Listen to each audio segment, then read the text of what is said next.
Are there other people in your network that you have to have conversations with on a regular basis? I know a big part of your success is just, I heard in another podcast that you were on that you were very intentional about how you approach building your network, finding out the best performers in their different fields and meeting up with those people to find out who do they know. And that must just be so empowering and inspiring in terms of moving your whole movement forward. And obviously you can help a bunch of other people along the way too.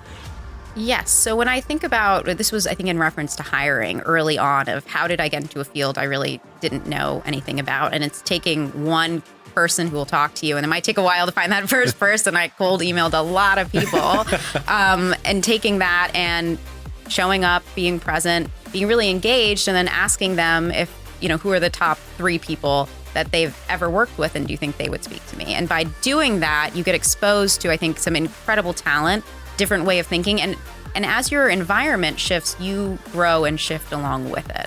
And so I think that has been a really important part of this. And I think a lot of the confidence comes from doing the work, right? So, I mean, some of it is a headspace thing, but some of it is, I don't stress as much when I go into high intensity meetings, I think, compared to other people, or when I'm giving talks in front of a lot of people, because at the end of the day, I know every single day I have worked my butt off to be the expert in my field.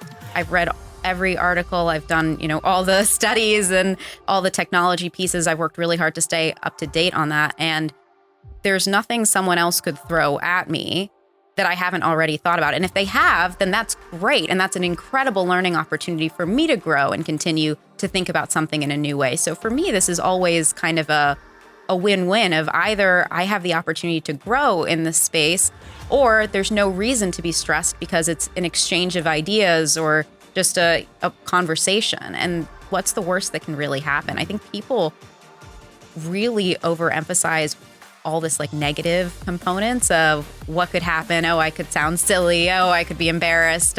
And they really underestimate all the good things that can come out of that. Of you could meet someone that's really inspiring. You could find someone who's going to be your COO. There's incredible things that can come out of every interaction because everyone has something, I think, to offer.